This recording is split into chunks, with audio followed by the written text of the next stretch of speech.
through the nightmare. Since the beginning of November, Alexei had been falling asleep with a growing sense of dread. It felt as if the night was not offering him rest but preparing something sinister, something lurking in the depths of his subconscious. He couldn't explain where this heaviness had come from. One day, it simply appeared. The dreams he experienced were always the same. He found himself in a long corridor with low ceilings. The bare walls were covered in something resembling dirt, but it wasn't ordinary dirt. It glistened as if something was moving inside it. The windows along the corridor showed nothing but impenetrable darkness, and each time he knew someone was at the end of the corridor. At first, it was just a faint shape in the distance, but with each dream, it drew closer. Alexei felt an inexplicable pull to move forward, but his legs seemed rooted to the ground. Dreadful voice? That night the dream returned. But this time the figure wasn't at the end of the corridor. It was standing right in front of him, just a few steps away. It was tall and thin, its outline indistinct. It had no face, only darkness where its eyes should have been. Alexei froze. Every fiber of his being screamed for him to run, but the corridor seemed to tighten around him, trapping him in place. The figure began to whisper. "You think this is just a dream?" The voice was low, gravelly, with a faint echo that seemed to fill the entire corridor. Alexei's knees buckled beneath him. "You woke me up," it rasped. Like a spring coiled too tightly and suddenly released, Alexei jolted awake. His heart pounded violently, and his body was drenched in cold sweat. He scanned the room.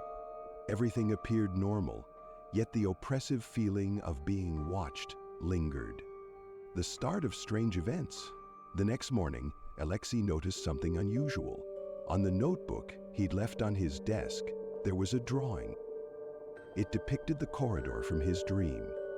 The lines were shaky, as if drawn by a trembling hand, but it was unmistakable, the same windows, the same walls. He frowned, certain he hadn't drawn it. "Maybe I did it while sleepwalking," he thought, trying to reassure himself. But the explanation didn't ease his growing unease. Over the following days, the strangeness escalated. Objects began to move on their own. His phone turned up in the bathroom, though he distinctly remembered leaving it on his nightstand. A cup of coffee appeared in the hallway instead of the kitchen table, and then he found it. A small black figurine made of wire and cloth, eerily resembling the shadow from his dreams. It was lying on his bed. Alexei had never seen anything like it before and was certain he hadn't brought it home.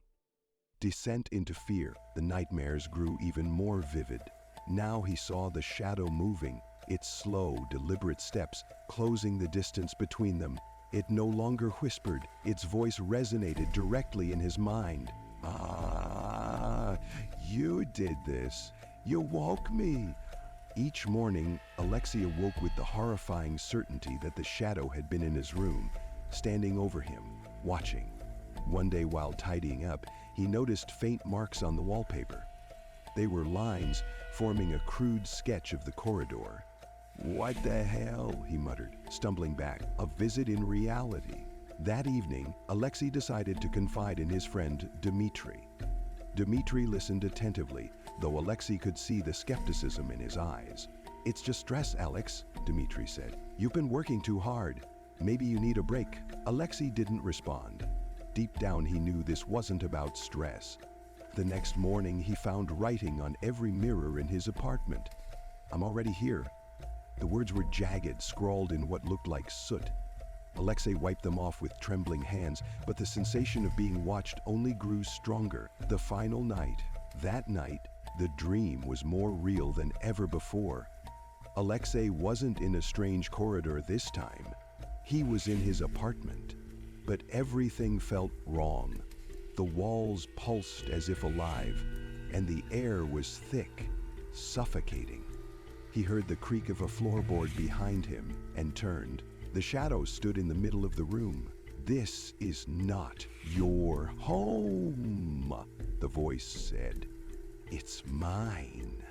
Alexei tried to scream, but the sound was swallowed by the darkness that began to envelop him. He felt the air grow heavier, his lungs straining as though they were filling with lead. "You were never real," the shadow whispered. Alexei's vision blurred, and the last thing he saw was his own reflection in a fractured mirror, but it wasn't his face staring back. It was the shadow. The disappearance. The next morning, Dmitri tried calling Alexei, but there was no answer. When he went to check on him, the door to Alexei's apartment was locked from the inside. The police broke it open, but the apartment was empty. Everything was in its place, except for one thing. Drawings of corridors covered the walls, and small black figurines littered the floor. Alexei was gone. On the desk lay a single note. "He took me." Since then, no one has ever heard from Alexei again.